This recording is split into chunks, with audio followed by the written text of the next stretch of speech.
Right, so here we are. HQ, no less. Welcome to the TARDIS.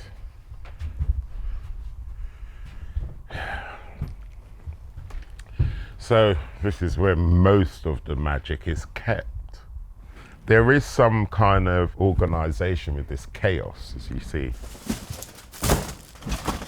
My sort of lock-up shed, it encompasses everything from me being 9 years old and anything from my books at school and diaries to everything associated with Soul to Soul.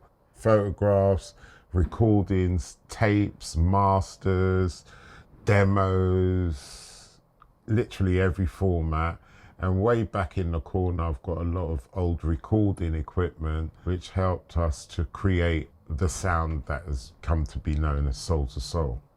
As a working class man, ownership's always been important. And I think this truly does represent that type of ideology. Yeah, I guess it's where I bury my treasures. I come from a really big family, grew up in North London during the 60s and 70s.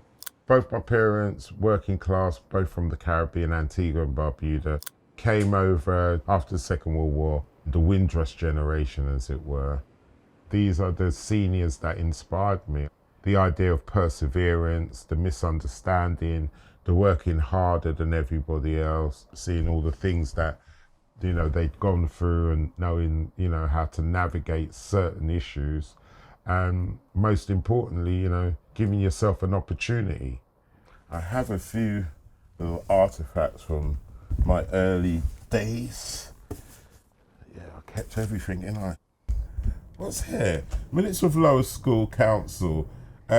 Shortage of drinking taps need to be addressed. The fence by the bottom of the pitch is dangerous. We also want a camping club.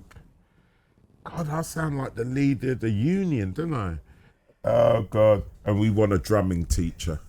Then I go on and I want to learn about, the vibration of strings and how the frequencies move and how could I work out what I could sell to buy something else. And all these wonderful notes were kept. I had a dartboard, God knows how much I paid for it, but I was punting it for $1.50. Fishing rods, selling it for £3 a piece. This is the beginning of this entrepreneurialism that established itself a little bit later on in life. It's always a bit emotional when I go back and I look at these things. Look, here's our first card. So it's an actual sticker. We were so clever at the time. You'd be going around sticking that to all kinds of bars, pubs and people's foreheads who you thought could help. My first sound system officially was Jaro Hi-Fi, younger generation of sound systems for all clubs, pubs, parties, discos. Lovers rock, soul, rockers, soca. I guess that was a description. So sound systems history is originally from Jamaica. The initial idea as I understood the sound system could be as simple as a jukebox playing music, enticing people. The monetary side of it, you buy a drink. You'd be hanging outside, music is entertainment, that'll lead to another drink and so on and so forth. And that was revenue. What we were able to do in the mother country was to amplify everything. So the sound systems now become the forerunner of us young cultural people. Here's an idea of what was happening. All-nighter party, number 4 Perth Road, ended up being a regular club where we'd have these blues parties on a Saturday night. Admission was £1, kicked off at 11. To give you an idea of what was going on there. The year was 1984. We had North London's baddest female selector. So everybody who was coming at that time, 1984, would have been everyone in the community. It was very much a community presence. Yeah, I mean, what's interesting about these flyers is that we are soul to soul, but we're in a transitional period, 1984, because we changed the name of the sound in 1982 to Soul to Soul. And the idea of changing the sound to Soul is to make it inclusive. we're now facing our audience. So therefore, for us, the idea is now the audience are part of the sound system, which eventually we changed the idea of the sound system to the collective because of the inclusivity of everybody in the community. It was a way of life, how we looked at it. We young people cutting our teeth, trying to find like our tribe. And in doing so, we had a very strong views on the music that we were listening to and how we carried ourselves. One of the things that we picked up socially was punk. And it was more the attitude of punk, where we would then describe ourselves as a collective and then use the attitude, against the system and so on and so forth, without being too ignorant.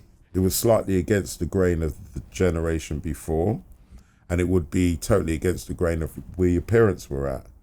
So your parents would have been wanting you to do an apprenticeship, probably work in the coal mines and making tools and all this nonsense.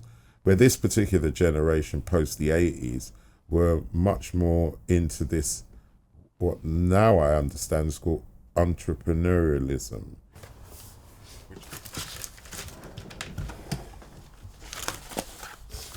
What's this? I've never seen this before.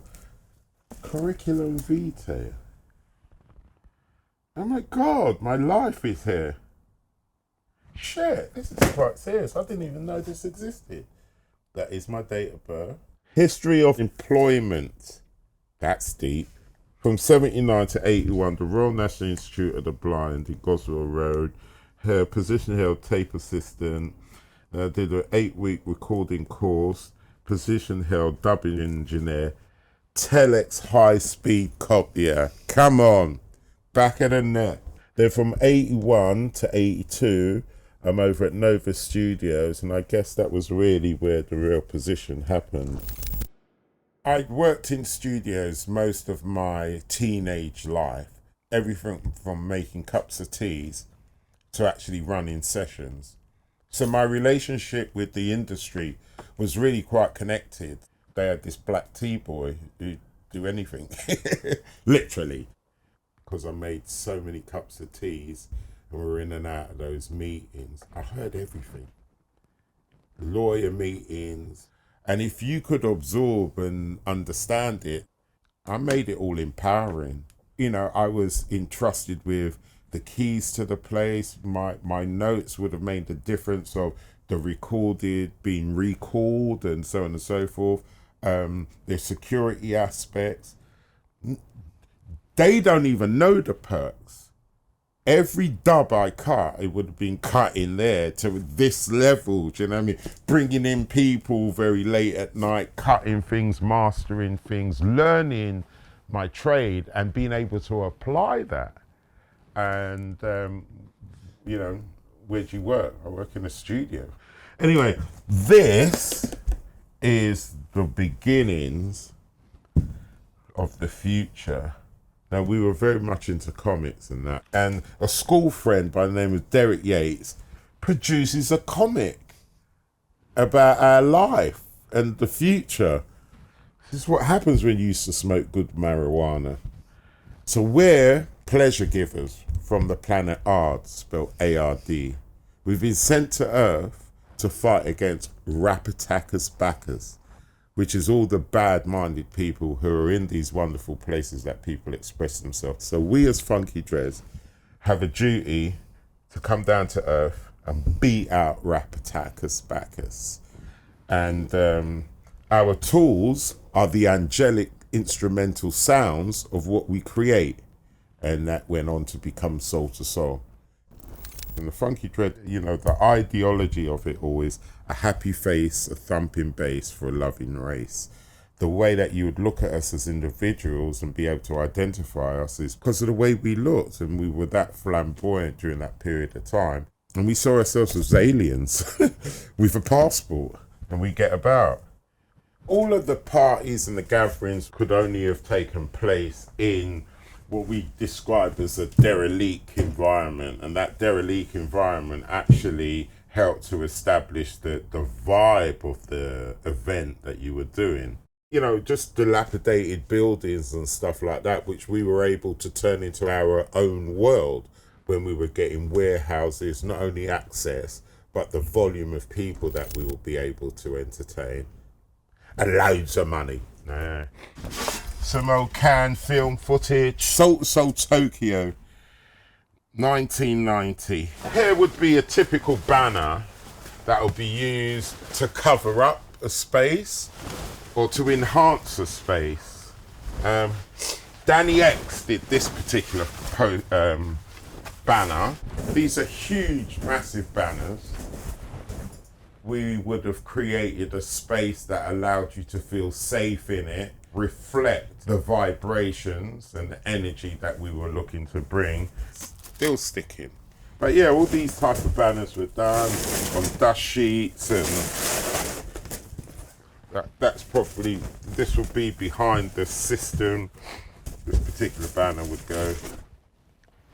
And I can tell from the outside that this would have been Nikolai Bean's artwork, which was Jennifer Lewis, the late great Jen, who was the only female in our sound system at the time. And there's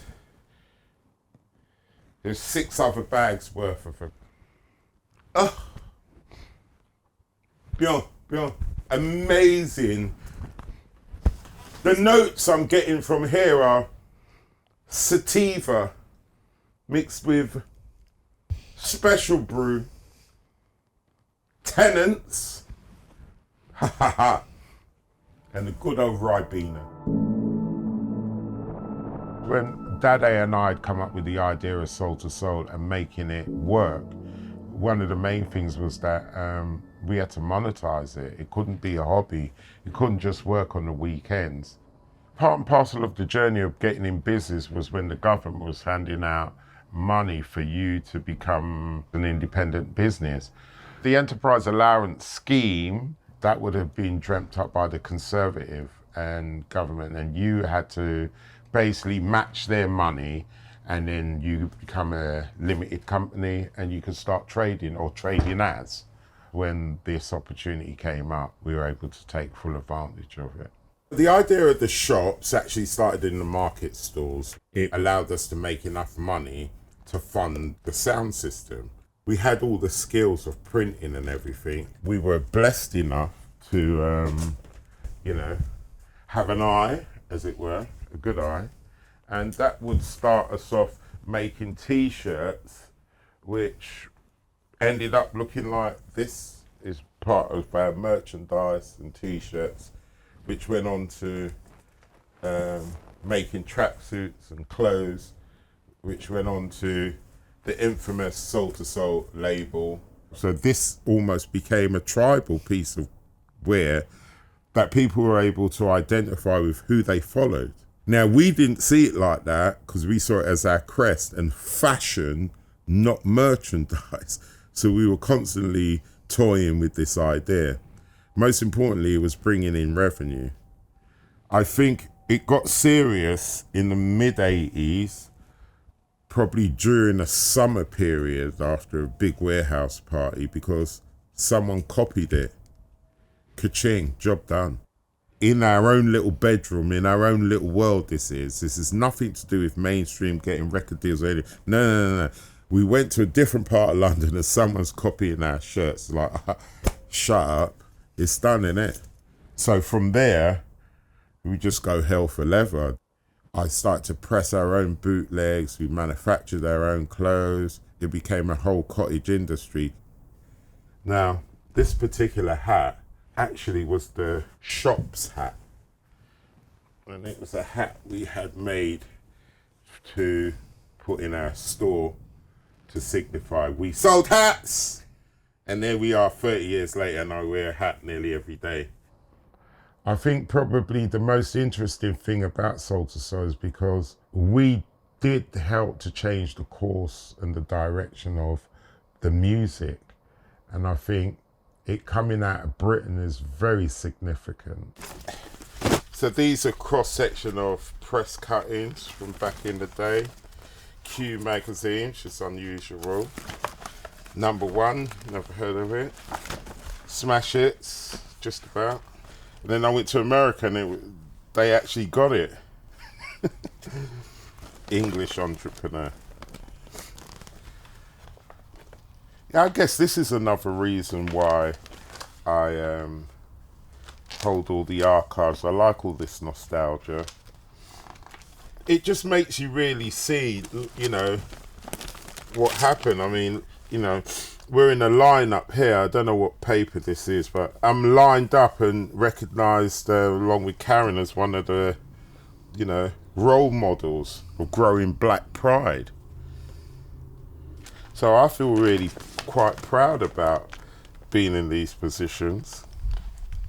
Somebody like me who went through the whole gamut of the sound system to actually being somebody who makes their living and who's been able to steer a vehicle like Soul to Soul with all those passengers, which are all the artists and all the people who have been involved across the decades and to where we are today.